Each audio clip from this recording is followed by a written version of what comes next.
ত্রিপুরার fixed pay প্রথা বা ফিক্সড পে চাকরি নিয়ে হাইকোর্টে কেস হয়েছে। হাইকোর্টে কেসে যারা ক্যান্ডিডেটরা কেস করেছিল তারা জয়যুক্ত হয়েছে। পাশাপাশি ফিক্সড পে প্রথাকে অসাংবিধানিক আখ্যা দিয়েছে হাইকোর্ট থেকে। রাজ্য সরকার এই রায়ের বিরুদ্ধে সুপ্রিম কোর্টে গিয়েছে।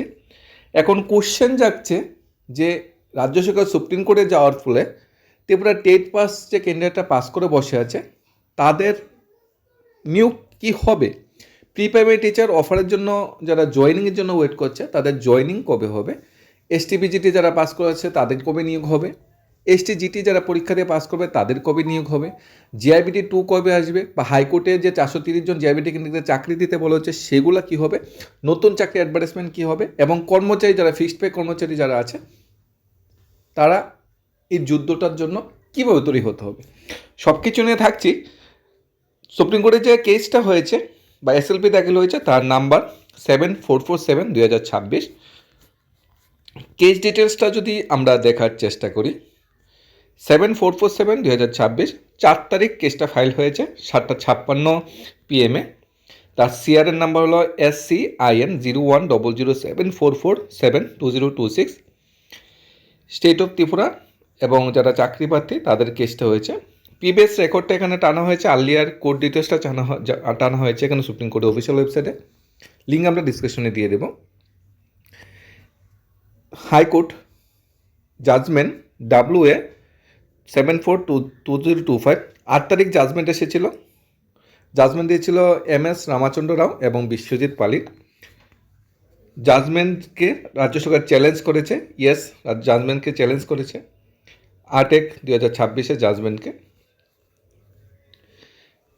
এখানে রাজ্য সরকার সুপ্রিম কোর্টে এসএলপি দাখিল করেছে যে ফিক্সড পে প্রথাটা বিগত বামপন্থী সরকার তৈরি করেছিল, সেটা আমরা তৈরি করিনি।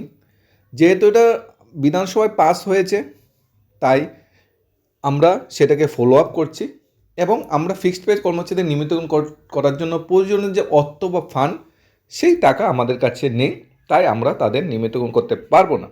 পাশাপাশি হাইকোর্টে যেটা বলেছে যে ফিক্সড পে প্রথাটাই অসাংবিধানিক, তার জন্য ত্রিপুরা 30,000 কর্মচারী যারা আছে কোনো দিন না কোনো দিন ফিক্সড পেতে চাকরি পেয়েছে বা করছে, শিক্ষক কর্মচারী, তাদের মধ্যে একটা আশা জগেছিল লামসাম 24 থেকে 25 কোটি টাকা হলে বেসিকটা সংশোধন করে নতুন বেতনটা চালু করা যেত, এর একটা আলাদা বিষয়। কিন্তু রাজ্য সরকার সেই পথে হাঁটেনি, আর্থিক প্রতিকূলতা এবং ফিক্সড পের পক্ষে সুপ্রিম কোর্টে এসএলপি দাখিল করেছে। এখন কথা হলো যারা টেট পাস করে বসে আছে যেসব ক্যান্ডিডেটরা, তারা নিয়োগের জন্য ওয়েট করছে। টেট 1 টেট 2 পাস করে বসে থাকা তো আর চারটেখানি কথা নয়, অনেকটা বছর অনেকটা সময় পরে 2022 থেকে পরে 2025-এ টেট পরীক্ষা হয়েছে। দীর্ঘ 3 বছর পর টেট পরীক্ষা হয়েছে, এরপরও পাস করে 1 বছর 2026 চলছে, এখনও নিয়োগ হচ্ছে না। তাই সবার মধ্যে ডাউট বা কনফিউশন থাকছে যে ফিক্সড পে যেহেতু সুপ্রিম কোর্টে কেস হয়েছে এখন কি নিয়োগ করা সম্ভব? উত্তরটা হলো হ্যাঁ। এই নিয়ে এত ভাবনা চিন্তার বিষয় নয়, টেট পাস যারা করে বসে আছে তাদের নিয়োগ সম্ভব। এসটি প্রাইমারি টিচার যারা অফার জয়েনিংয়ের জন্য ওয়েট করছে তাদের জয়েনিং সম্ভব। এসটিপিজিটি, এসটিজিটি, জিআইবিটি 2 এগুলোর নোটিফিকেশন আসা সম্ভব। কেন সম্ভব আমরা বলছি, রাজ্য সরকার কি ফিক্সড পের বিরুদ্ধে না ফিক্সড পের পক্ষে? আমাদের রাজ্য সরকার কিন্তু ফিক্সড পেকে সমর্থন করছে। রাজ্য সরকার ফিক্সড পেকে সমর্থন করছে। বামপন্থী সরকারের দান হতে পারে, রাজ্য সরকার সেটাকে ভয় নিয়ে যাচ্ছে, সেটাকে সমর্থন করছে বর্তমানে রাজ্য সরকার। তা রাজ্য সরকার যেহেতু সেটা সমর্থন করছে, রাজ্য সরকার ফিক্সড পেতে চাকরি দেবে। রাজ্য সরকার তো রেগুলার পেতে চাকরি দেবে না, রাজ্য সরকার তো রেগুলার পেকে সমর্থন করছে না, রাজ্য সরকার ফিক্সড পেকে সমর্থন করছে। রাজ্য সরকার যদি ফিক্সড পেতে সমর্থন করছে, টেট ক্যান্ডিডেট যারা পাস করে বসে আছে, অর্থ দপ্তরকে কী বেসিসে অনুমোদন নেওয়া হয়েছে নিয়োগের জন্য? অর্থ দপ্তরকে ফিক্সড পে বেসিকে নিয়োগের জন্য অনুমোদন নেওয়া হয়েছে। STPGT, STGT, pre primary teacher সবগুলোই অর্থ দপ্তর থেকে কিন্তু অনুমোদন নেওয়া হয়েছে। কীভাবে অনুমোদন নেওয়া হয়েছে? ফিক্সড পে বেসিসে নিয়োগ করা হবে, এই ধরনের অনুমোদন নেওয়া হয়েছে অর্থ দপ্তর থেকে। রাজ্য সরকার কী চায়? রাজ্য সরকার ফিক্সড পেকে কন্টিনিউ করতে চায়, ফিক্সড পেতে চাকরি দিতে চাই।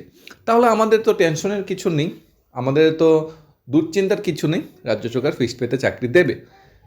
তবে রাজ্য সরকার যদি চায়, রাজ্য সরকার যদি মনে করে যে আমরা দেব না, এটাও সম্ভব। কেন সম্ভব?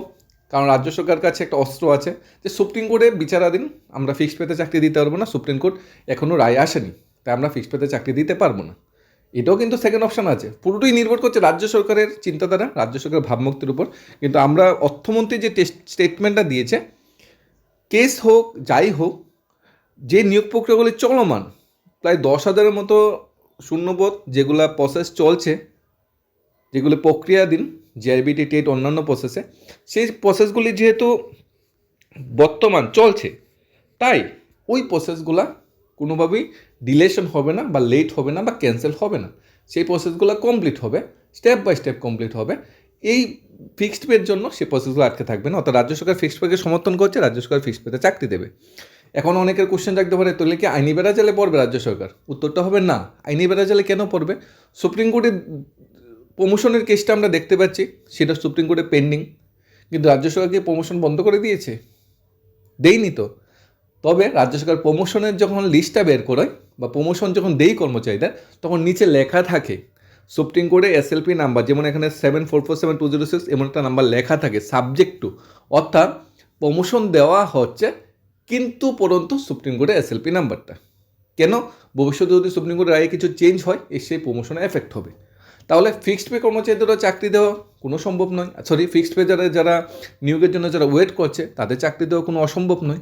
চাকরি দিতে পারে সরকার, ফিক্সড পেতে টেট শিক্ষকদের, এসটিজেটি, এসটিপিজেটি, পিপাইবিটি যে শিক্ষকদের নিয়োগ করতে পারে, জিআইবিটি 2 নোটিফিকেশন আসতে পারে, nursing staff, pharmacist, laboratory technician, বিভিন্ন পোস্টে সরকার নিয়োগ করতে পারে।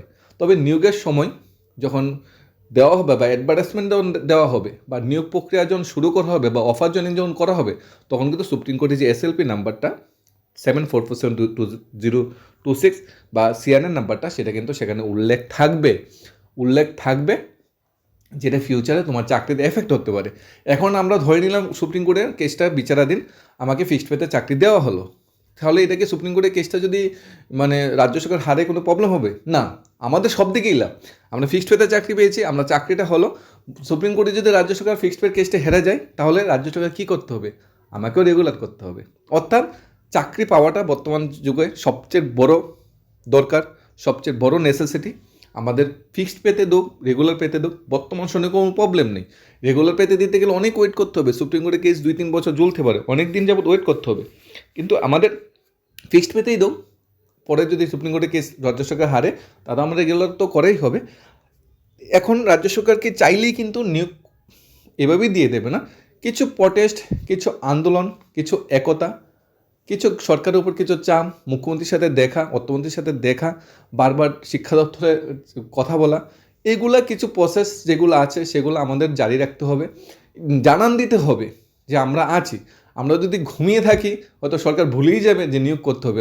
বারবার জানান দিলে কি হয়, সেগুলা নিউজে, প্রিন্ট মিডিয়া, তারপর ইলেকট্রনিক মিডিয়া সেগুলো পাবলিশড হয় বেশি করে ইলেকট্রিক মিডিয়া, প্রিন্ট মিডিয়ায় পাবলিশড হওয়াতে সরকার চাপে থাকে, সরকার সিদ্ধান্ত নিতে বাধ্য হয়। 2021-এর টেট পাস শিক্ষকদের কিন্তু এইভাবেই নিয়োগ করিনি, কত বড় আন্দোলন করেছে, আমরা দাদা দিদিদের থেকে সেটাও জেনে নিতে পারি, ছোটো ভাই বোনরা থেকে সেটাও জেনে নিতে পারি, সম্মানিত শিক্ষক শিক্ষিকা থেকে জেনে নিতে পারি 2021 সালে যারা চাকরি পেয়েছিল, 2022 সালে যারা চাকরি পেয়েছে, সবার কী ধরনের প্রটেস্ট, কী ধরনের আন্দোলন করতে হয়েছে। এখন সুপ্রিম কোর্টের কেসের উপরে যদি সব কিছু ঝুলে যায়, তো রাজ্য সরকার তো আটকে যাবে। রাজ্য সরকার কিন্তু সুপ্রিম কোর্টে কেস করাতে কর্মচারীর যে মনে যে জায়গাটা ছিল সেটা কিন্তু হারিয়ে ফেলছে। অর্থাৎ কর্মচারীরা যদি এই রায়টা কার্যকর করতো, অনেকটা খুশি হতো, সেই জায়গাটা কিন্তু রাজ্য সরকার হারিয়ে ফেলছে। কারণ রাজ্য সরকার নিজেই প্রতিশ্রুতি দিয়েছিল ফিক্সড পেতে নিয়মিতকরণ করবে, কিন্তু রাজ্য সরকার কিন্তু সেই প্রতিশ্রুতি রাখেনি। তাই কর্মচারীদের যে একটা স্পেশাল স্থান ছিল রাজ্য সরকার যে ডাবল ইঞ্জিন সরকার আমাদের সমস্ত সুযোগ মিটিয়ে দেবে, সেই স্থানটা কিন্তু আস্তে আস্তে হারিয়ে ফেলছে। তাহলে এখন যদি কর্মচারীর যে মনের স্থান সেটাও হারিয়ে যায়, আবার যদি বেকার চাকরি করতে সে মনের স্থান সেটাও হারিয়ে যায়, তাহলে রাজ্য সরকার কী নিয়ে 2028 নির্বাচন লড়বে? এই কেসটা সুপ্রিম কোর্ট হচ্ছে, এটা ধরুন 2026-27 ধরে নিলাম 26-এ শেষ হয়ে গেল, 26-এ যদি কোনো চাকরি না হয়, টেট পাস শিক্ষকদের চাকরি না হয়, রাজ্য সরকার 2028-এর তার জবাব দিতে পারবে? 2026-এ যদি টেট পরীক্ষার নোটিফিকেশন না আসে, 2027-28 কি তার জবাব দিতে পারবে? রাজ্য সরকার সমস্ত নিয়োগ প্রক্রিয়া আমাদের যথেষ্ট বিশ্বাস রাজ্য সরকার সমস্ত নিয়োগ প্রক্রিয়া, যেটা মাননীয় অর্থমন্ত্রী বলেছে, নিজে প্রতিশ্রুতি দিয়েছে যে 10,000 চাকরি বর্তমানে প্রসেসে চলছে, সেগুলি চলমান প্রক্রিয়া, সেগুলি ধীরে ধীরে হবে। আশা করছি সেই নিয়োগ প্রক্রিয়াগুলি সম্পূর্ণ হবে। সুপ্রিম কোর্টে এই যে কেসটা, এটা কোনো এফেক্ট করবে না। রাজ্য সরকার অফার বা জয়েনিং বা ইন্টারভিউ বা কিংবা নতুন যে চাকরি নোটিফিকেশন আসলে সেখানে অবশ্যই সেটা উল্লেখ করা থাকবে। ভবিষ্যতে যদি সুপ্রিম কোর্ট রাজ্য সরকারের পরাজিত হয়, তাহলে যারা যারা ফিক্সড পেতে চাকরি পাবে তাদের নিমিত্তকরণ হয়ে যাবে। আর যদি রাজ্য সরকার জিতে যায়, তাহলে তো আমরা চাকরি পেয়েছি, ফিক্সড পেতে আমাদের কোনো সমস্যা হবে না। তাই সবাই পজিটিভ থাকো, সবাই মানে ভালোভাবে নিজের সময়টা অতিবাহিত করো। নতুন এক্সাম যে আছে সেগুলোর প্রিপারেশান নাও। আশা করছি তোমাদের শুভ দিন বা তোমাদের খুশির খবর খুব শীঘ্রই আসবে। তবে যারা পাস করে বসে আছে তাদের আমরা একটাই বলবো, তোমরা সবাই একতা মেনটেন করো। তোমরা ভবিষ্যতে শিক্ষক, সবাই আপনারা সম্মানটা সবচেয়ে উপরে। সেই সম্মানটা অর্জন করতে গেলে, শিক্ষকের পদটা পেতে গেলে একটু মাঝে মাঝে শিক্ষা দপ্তর, একটু মাঝে মাঝে সবাই একত্রিত হয়ে নিজেদের চিন্তার, নিজেদের কীভাবে পজিটিভ ভাইব্রেশন, নিজেদের কীভাবে একটা মানে মেসেজ দিতে পারবে সরকারকে, সেটা ধরতে পারো। হয়তো অ্যাপয়েন্টমেন্ট নিয়ে মুখ্যমন্ত্রীর সাথে ধর না, বাড়িতে মুখ্যমন্ত্রীর সাথে দেখা ধর না, সব কিছুই করতে পারো। আমরা বলবো 2021 বয়সে যারা ক্যান্ডিডেট, যারা চাকরি পেয়েছে তাদের থেকে কিছু পজিটিভ থিঙ্কিং নিতে পারো। আর সব কিছুতে পজিটিভভাবে চলো, আশা করছি তোমাদের সফলতা আসবে। তবে এরকম নেগেটিভিটিতে বসে থাকলে হবে না যে সুপ্রিম কোর্টে কেস হয়েছে বলে আমাদের নিয়োগ প্রক্রিয়া থমকে যাবে, এরকম কিন্তু নয়। নিয়োগ প্রক্রিয়া হবে, রাজ্য সরকার ফিক্সড পে সমর্থন করে, তাই ফিক্সড পেতেই নিয়োগ হবে, সেটা মেনেই কিন্তু সামনের সাথে এগোতে হবে। প্রয়োজন পড়লে মুখ্যমন্ত্রীর সাথে কথা বলতে হবে, প্রয়োজন পড়লে অর্থমন্ত্রীর সাথে কথা বলতে হবে অ্যাপয়েন্টমেন্ট নিয়ে। কিন্তু বসে থাকলে বা সুপ্রিম কোর্টে দিচ্ছে, সুপ্রিম কোর্টে যখন রায় আসবে তখন দেবে, এভাবে কিন্তু চলবে না। কারণ তোমরা জানো, তোমরা 2022 সাল থেকে 2025 কতটা সময় ওয়েট করে তোমরা পরীক্ষা দিয়ে পাস করে বসে আছো, বা জিআরবিটি ক্যান্ডিডেট যারা পরীক্ষার জন্য প্রিপারেশন, তোমরাও জানো যে 2020-এর লাস্টে একটা চাকরি প্রসেস শুরু হয়েছিল জিআরবিটি। আচ্ছা 6 বছর হয়ে গেলে জিআরবিটির তোর কোনো নোটিফিকেশন আসছে না। তাই সরকারকে চাপেও রাখতে হবে, সরকারের সাথে কথাও বলতে হবে, সেইভাবে আপডেটও থাকতে হবে। ধন্যবাদ।